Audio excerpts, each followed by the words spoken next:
Hello, जय श्री कृष्ण, जय श्री राम, जय श्री राधे राधे, जय श्री महाकाल।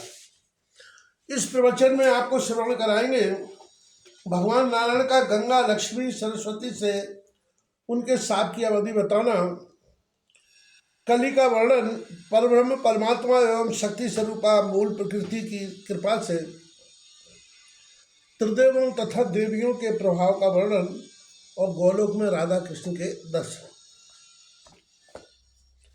श्री नारायण बोले, हे नारद, लक्ष्मी जी ने विष्णु भगवान से कहा कि हे अच्युत, अपनी एक कला के से धर्मध्वज की पुत्री होकर तुलसी रूप प्राप्त करने में आपके चरण कमल कब प्राप्त करूंगी? यदि गंगा सरस्वती के शाप से भारत में जाएंगी तब पुनः कब शाप तथा शाप पाप से मुक्त होगा वे आपको प्राप्त करेंगे।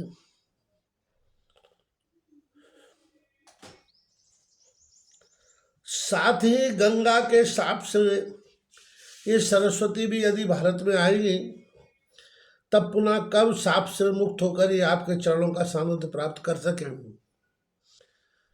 श्री भगवान बोले, हे सुरेश्वरी, मैं तुम्हारे तथा उन दोनों के वचन पर सत्य सिद्ध करूंगा। मैं तुम जीनों में क्षमता कर दूंगा। ये सरस्वती अपनी कला से के एक अंश से नदी रूप होकर भारत में आए, आधे अंश से ब्रह्मा के भवन जान और गुण अंश से स्वयं मेरे पास में। इस प्रकार भागीरथ द्वारा ले जाई गई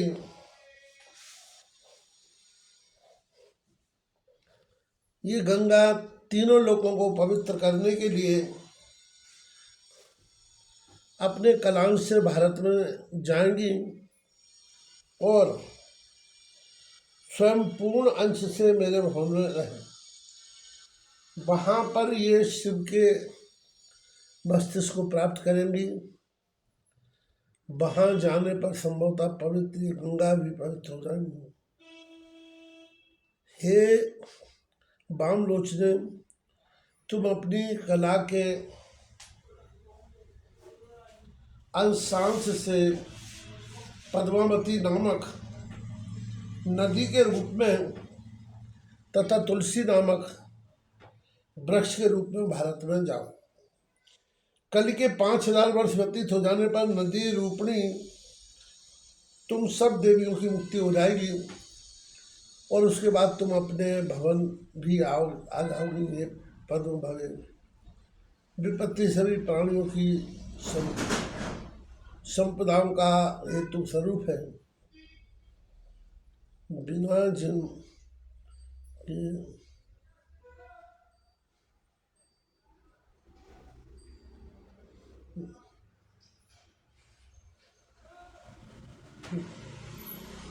बिना विपत्ति के भला किन लोगों को गौरव प्राप्त हो सकता है? मेरे मंत्रों की उपासना करने वाले सत्पुरुषों के द्वारा तुम्हारे जल में स्नान तथा अवगाहन से और उनके दर्शन तथा स्पर्श से तुम लोगों की पाप से मुक्ति हो जाएगी। ये सुंदरी, जितने भी असंख्य तीर्थ पृथ्वी पर हैं वे सब मेरे भक्तों के स्पर्श तथा दर्शन मात्र से पवित्र हो जाएंगे। मेरे मंत्रों की उपासना करने वाले भक्त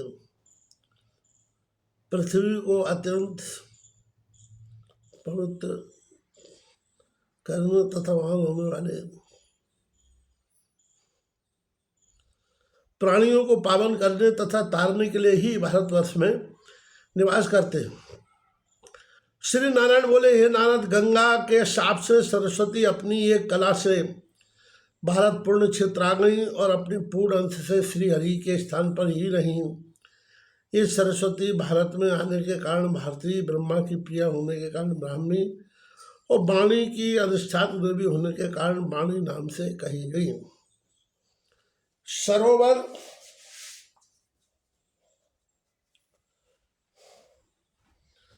बावली तथा अन्य जल धारा में सर्वत्र श्री हरि दिखाई देते हैं, अतः वे सरस्वन कहे जाते हैं। उनके इसी नाम के कारण ये सरस्वती कही जाती हैं। नदी के रूप में आकर ये सरस्वती परम पावनी तीर्थ बन गई। पापियों के पाप भस्म करने के लिए ये प्रज्वलित अग्नि रूप है। हे नारद, तत्पश्चात भागीरथी के द्वारा हूँ गंगा जी पृथ्वी पर ले जाई गई। वे सरस्वती के शाप से अपनी एक कला से पृथ्वी पर पहुंची। उस समय गंगा के वेग को सह सकने में केवल शिव ही समर्थ थे, अतः शिव ने उस गंगा को अपने मस्तक पर धारण कर लिया। पुनः सरस्वती के शाप से लक्ष्मी जी अपनी एक कला से पद्मावती के रूप में भारत पहुंची और अपने पूर्ण अंश से स्वयं हरि के पास स्थित रही। तत्पश्चात लक्ष्मी ने अपनी दूसरी कला से भारत में राजा धर्मध्वज की पुत्री के रूप में जन्म ग्रहण किया और तुलसी इस नाम से विख्यात हुई। पूर्व काल में सरस्वती के रूप से और बाद में श्री हरि के शाप से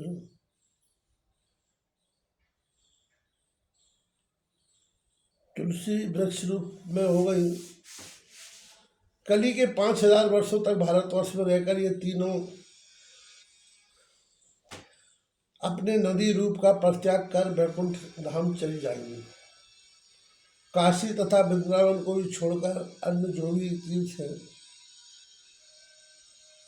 वे सब हरि की आज्ञा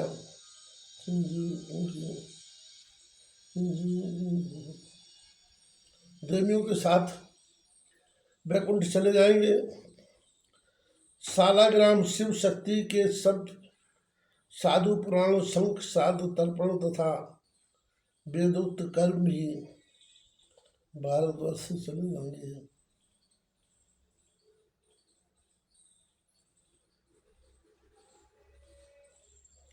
इसी प्रकार संत सत्य धर्म समस्त वेद ग्राम देवता व्रत तप उपासना आदि भी उनके साथ चले जाएंगे। उनके चले जाने के बाद सभी लोग वाम मार्ग का आचरण करने वाले तथा मिथ्या और कपटपूर्ण आचरण में संलग्न हो जाएंगे और अपने बिना तुलसी पूजा होने लगेगी। उनके जाते ही सभी लोग शांत, सभी लोग शठ क्रूर दमयुक्त महान अहंकारी चोर तथा हिंसक हो जाएंगे।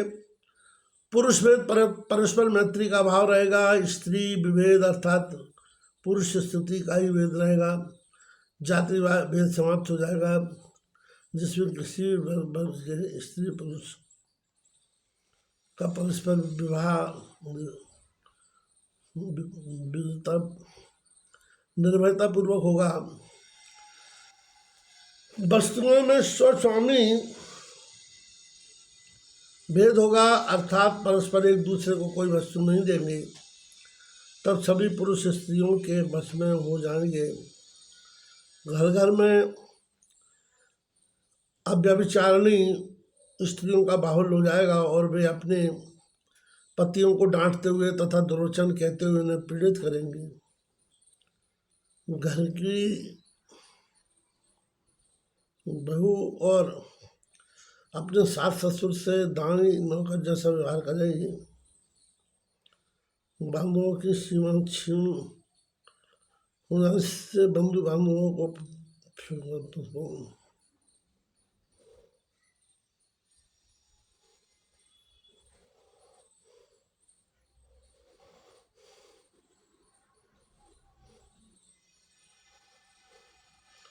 यही अपने वर्ण अपनी अपनी जाति के आचार विचार का परित्याग कर देंगे। संध्या बंदन तथा यज्ञोपवीत आदि का भी लोप हो जाएगा, इसमें कोई संदेह नहीं। चारों वर्णों के लोग मलेच्छों के समान आचरण करेंगे। वे अपने शास्त्र छोड़कर मलेच्छ शास्त्रों का अध्ययन करेंगे। ब्राह्मण, क्षत्रिय तथा वैश्य वंशज कलयुग में शूद्रों के यहाँ सेवक, रसोईया, वस्त्र धोने वाले तथा बैलों पर बोझा ढोने का काम करेंगे। सभी प्राणी शक्तिहीन हो जाएंगे। वसुंधरा फसलों से रहित हो जाएगी। दूध में घृत का अंश समाप्त हो जाएगा। राजा पराक्रमहीन प्रजाकरों के भार से पीड़ित रहेगी। नदियां जलाशय जल से शून्य हो जाएंगी। सभी वर्णों के लोग धर्म तथा पुण्य से रहित हो जाएंगे। कलयुग में उत्कृष्ट यश में उत्पन्न लोग नीच हो जाएंगे। कलयुग में सभी जगह के स्त्री और पुरुष बौने, नानाविध व्याधियों से युक्त, अल्पायु, रोगग्रस्त तथा यौवन से हीन हो जाएंगे। 16 वर्ष में ही उनके सिर के बाल पक जाएंगे और 20 वर्ष में वे अत्यंत वृद्ध हो जाएंगे। 8 वर्ष की युवती रजस्वला होकर गर्भ धारण करने लगेगी। प्रत्येक वर्ष में संतान उत्पन्न करने का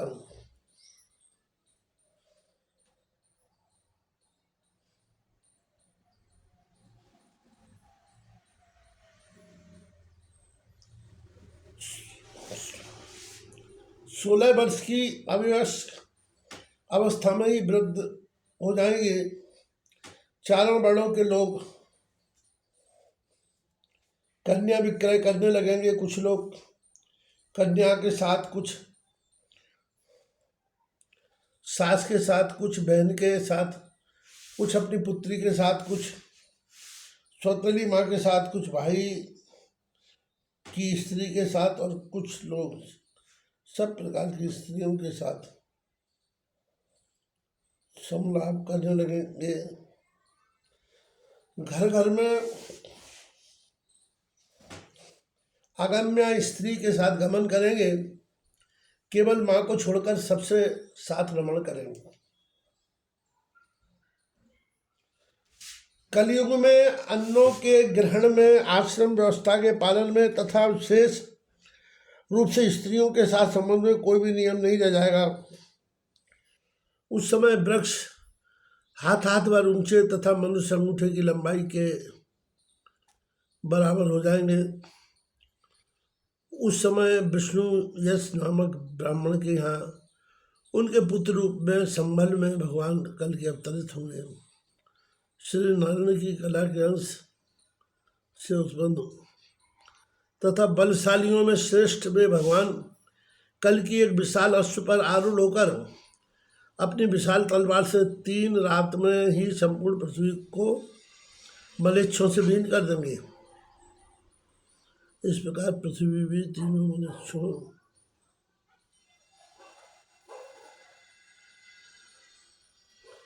से रहित करके वे अंतर्धान हो जाएंगे। तब पृथ्वी पर पुनः अराजकता फैल जाएगी और यह चारों ओर लुटेरों से पीड़ित हो जाएगी। तदनंतर मोटी धार से निरंतर 6 दिनों तक असीम वर्षा होगी। संपूर्ण पृथ्वी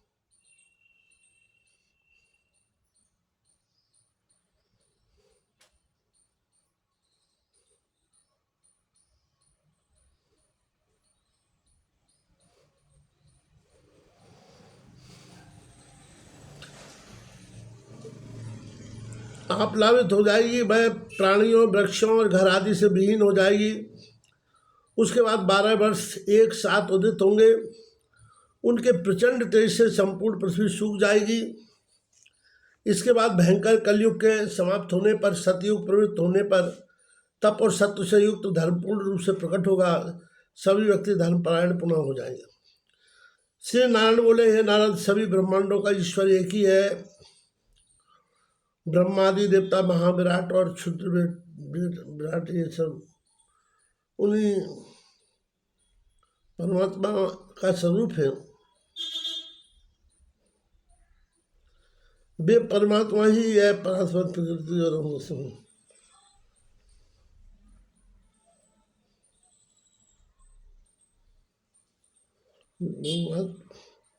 वे परमात्मा ही वह परा प्रकृति है।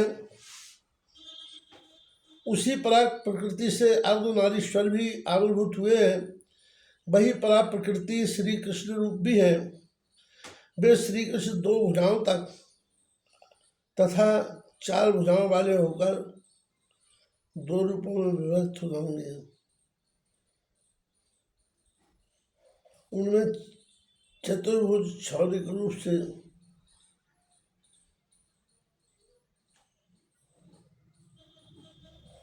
वैकुंठ में और स्वयं द्विभुज श्री कृष्ण रूप से गोलोक में प्रतिष्ठित हुए।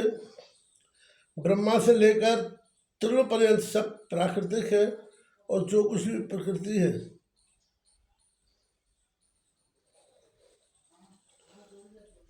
जो कुछ भी प्रकृति से उत्पन्न है वह सब नश्वरी है।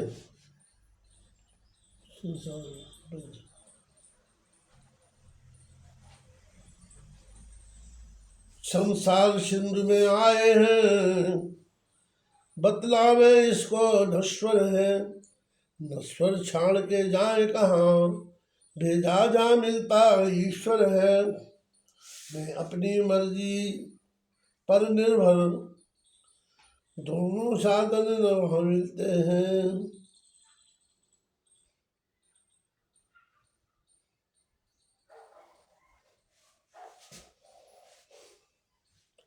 जगबंध मोक्ष पद विद्यमान, जस चाहे जीवन खींचते हैं।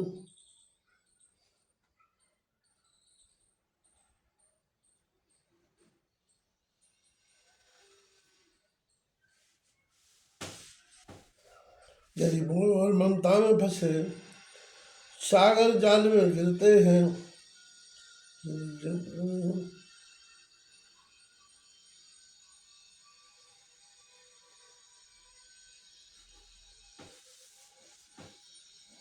यदि प्रेम करें अम्बे चरण, भव सिंधु सदा वे तिरते हैं। चाहे जो जीवन सफल हो, हित अनहित बुद्धि विचार करें। भव में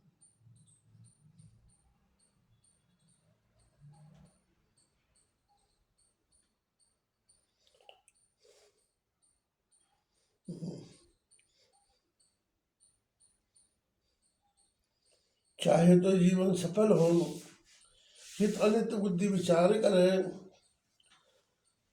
भव में जल और जलज भांति निर्लिप्त रहे आचार्य करें। इस लौकिक जग में ही मिल जाओ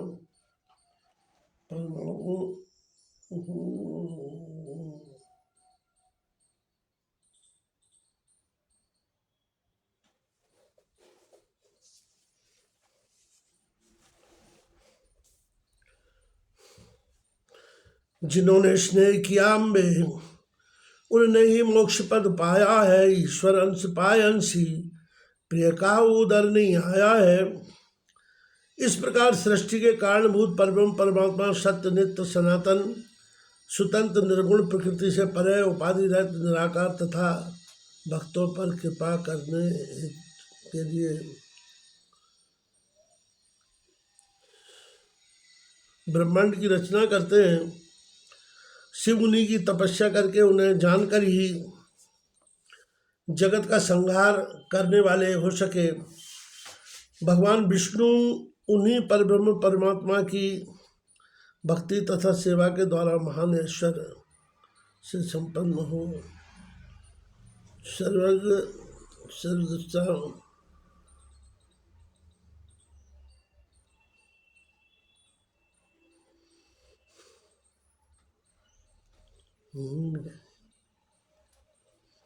भगवान विष्णु उन्हीं परब्रह्म परमात्मा की भक्ति तत्व तथा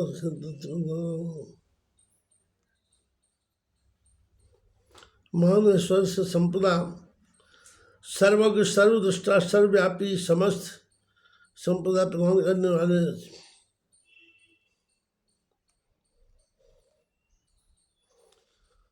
श्री संपन्न तथा स्वयं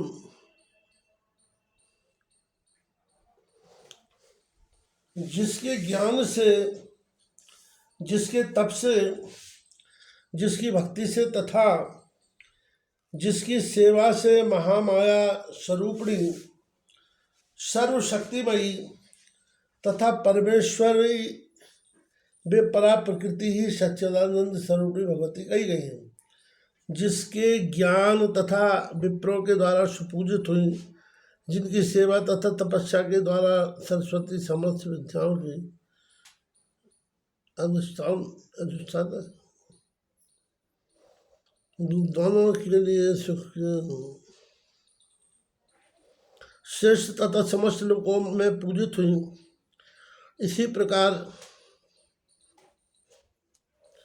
इन्हीं की सेवा तथा तपस्या से ही वे लक्ष्मी सब प्रकार की संपदा प्रदान करने वाली सभी प्राणी समूह की अधिष्ठाता देवी सर्वेश्वरी, सबकी बंदनीय तथा सबकी पुत्र देने वाली हुई और उन्हीं की उपासना के प्रभाव से ही देवी दुर्गा सब प्रकार के कष्ट का नाश करने वाली, सबके द्वारा तथा ज्ञान और वार्ता सर्वोत्तम। श्री कृष्ण के खास अंश से आविर्भूत राधा प्रेम पूर्वक उन्हीं शक्ति की सेवा करके कृष्ण के प्राणों की अधिष्ठात्री देवी के रूप में प्रतिष्ठित हुई और उनके लिए प्राणों से भी अधिक प्रिय बन गई। उन्हीं की सेवा से राधा ने सर्वोत्कृष्ट रूप, सौभाग्य, सम्मान, गौरव तथा पत्नी के रूप में श्री कृष्ण के वक्ष स्थल पर स्थान प्राप्त किया। पूर्व काल में राधा ने श्री कृष्ण को पति रूप में प्राप्त करने के लिए सतसंग पर्वत पर 1000 दिव्य वर्षों तक तप किया था। उससे उन सर्वस्व स्वरूप आगे प्रसन्न होने पर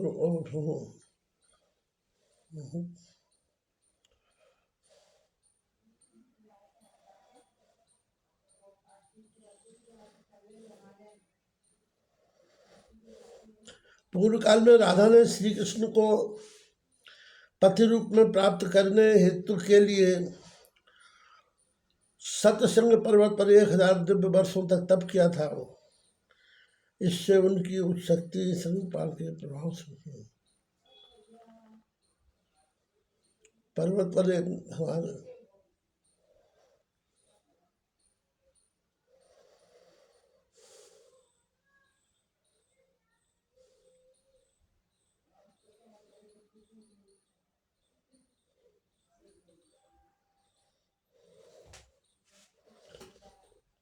श्री कृष्ण के वक्ष स्थल पर स्थान प्राप्त किया। पूर्व काल में राधा ने श्री कृष्ण को पति रूप में प्राप्त करने के लिए सतशृंग पर्वत पर 1000 दिव्य वर्षों तक तप किया। उससे उन शक्ति स्वरूपा के प्रसन्न हो जाने पर श्री कृष्ण प्रकट हो गए। वे प्रभु चंद्रमा की कला के समान शोभा पाने वाली राधा को देखकर उन्हें अपने वक्ष स्थल से लगाकर प्रेमातिरेक के कारण रोने लगे। तत्पश्चात कृपा करके उन प्रभु कृष्ण ने राधा को सभी के लिए अत्यंत दुर्लभ यह उत्तम वर प्रदान किया। मेरे वक्ष स्थल पर सदा विराजमान रहो, मेरी शाश्वत भक्त बनो और सौभाग्य, मान, प्रेम तथा श्री से नित्य संपन्न रहो।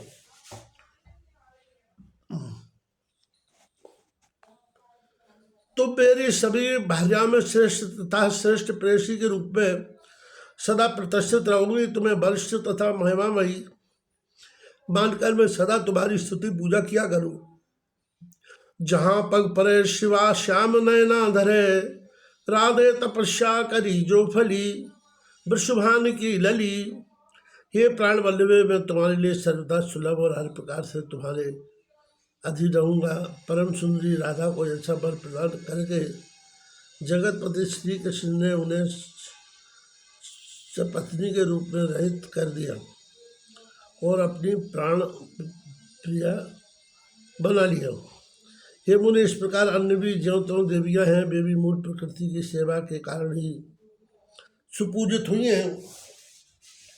जिनका जैसा तप रहा है वैसा वैसा उन्हें फल मिला है।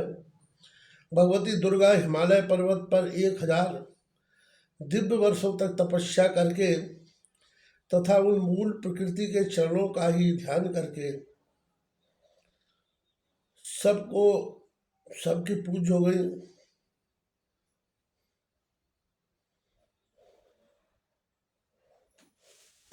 वे भगवती सरस्वती गंधमादन पर्वत पर 1,00,000 दिव्य वर्षों तक तप करके सर्वबंध्या बन गई। श्री लक्ष्मी भी पुष्कर क्षेत्र में दिव्य 100 वर्ष तक तप करके सर्वबंधा बन गई। श्री लक्ष्मी भी पुष्कर क्षेत्र में दिव्य 100 युगों तक तप करके भगवती की उपासना करने के सभी प्रकार के संप्रदाय देने वाले बने। इसी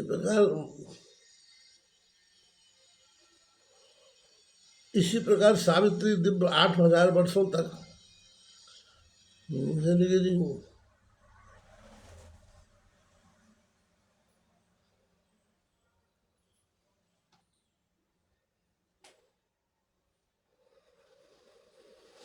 इसी प्रकार सावित्री दिव्य 60,000 वर्षों तक मलाईगिरी पर उन मूल प्रकृति के लिए चरणों का ध्यान करते हुए कठोर तप करके सबके लिए पूजनीय तथा वंदनीय हो गई।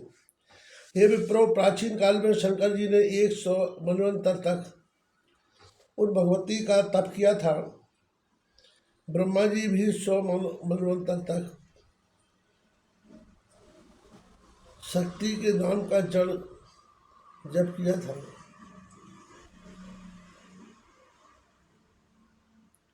इसी प्रकार भगवान विष्णु भी 100 मनवंतर तक कठोर तप करके दिव्य गोलोक प्राप्त किया, जहाँ पर आज भी वे आनंद प्राप्त कर रहे हैं। उन्हें भगवान की माता भक्ति से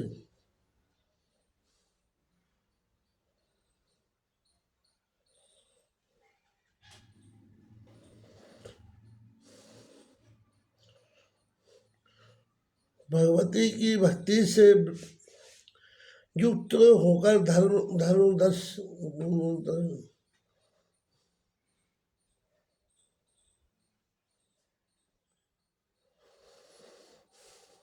उन्हीं भगवती की भक्ति से मुक्त होकर धर्म 10 मनवंतर तक तपस्या करके सबके साथ प्राण सर्व सर्वपूज्य तथा सर्वाधार हो गए। इसी प्रकार सभी देवता मुनि मनुगण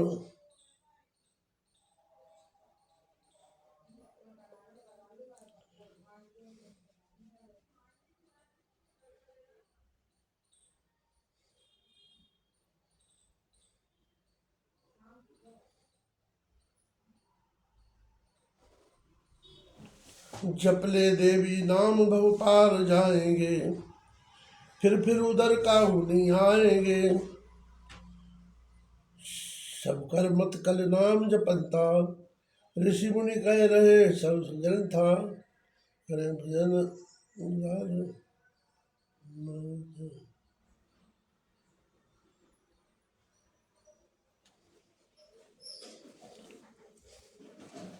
ऋषि मुनि कह रहे सब ग्रंथा करें भजन, उद्धार पाएंगे। जपले देवी नाम भव पार जाएंगे।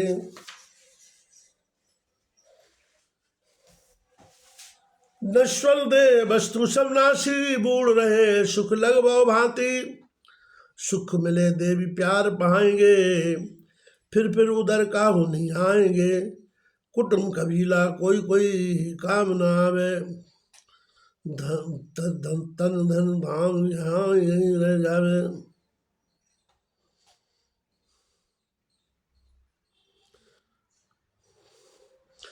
जल से प्रीत नहीं सुखदाई, शरण गहे जगदम्बे माई, देवी मिल आनंद के मारे धाएंगे, अपने देवी नाम भाव कर जाएंगे।